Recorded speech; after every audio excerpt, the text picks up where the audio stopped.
Hello, you're welcome back to my channel. My name is Iframe and I speak about personal finance and career. Today, I'll be drawing light from part of the scripture that talks about the prodigal son, and I'll be teaching about financial responsibility from the angle of the prodigal son. So, I'm going to read from Luke chapter 15 from verse 11. And where I'm really going is 12. It says, "And he said, a certain man had two sons, and the younger of them said to his father, Father, give me the portion of goods that falleth to me. And he divided unto them his living." So this is Luke, and it suggests that the father divided the portion that pertains to that younger son. You know the story, so I'm not going to bore you with the reading all of the passages. But you know the story.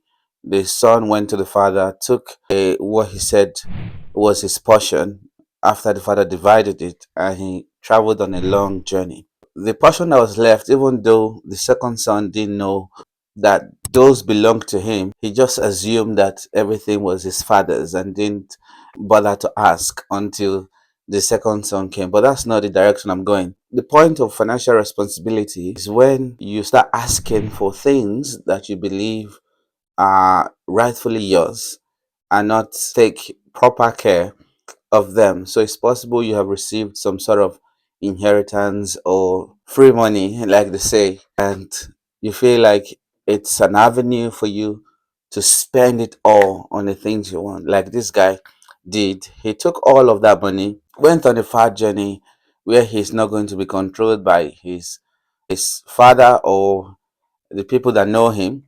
He went to a distant land and spent all. And you see later in the scripture, it says, and there was famine in that land, and no one gave to him. And he started to look for a job, and he finally got a job with the swines, the pigs, and the food of the pigs were enticing to him. So, what does this teach us in the modern day as professionals, as career? Is that it's possible for you to land big money, free money, and the next thing you think is how you can lavishly spend it without thinking about the implications in the future. So what usually happens, even if it's not free money, is that life is a circle. You have times when you have abundance, you have times when you are in a drought. Of course, for Christians, it doesn't really matter because, like Paul said, you are content whether you have so much, you are content whether you don't have a lot. But you must plan as a professional that there are going to be times when there are droughts and there are going to be times when you have abundance. So you must learn to save throughout that process and manage this free money that you have gotten so that you don't end up like this prodigal son that spent everything lavishly and ended up needing help in his future. Another thing that this guy missed was building the right relationship. He had a lot of money, he didn't help anyone with it. He spent it on frivolous living and ended up wanting. If he had helped someone in the process or maybe invested in someone's business, maybe that business would have picked up. But these are all the lessons that you can pick up from the prodigal son. So, financial responsibility is first, when you land those free money, don't just spend them lavishly. Plan with them like this is your salary. What would you normally do with your salary?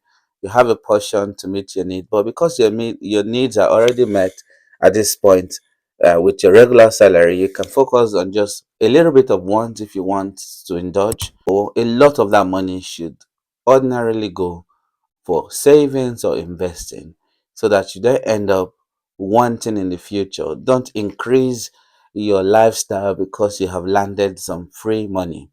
Don't spend on only one because it's free money. You have your regular money that can take care of you. No, it's an opportunity for you to save and think properly to invest in the right relationship also.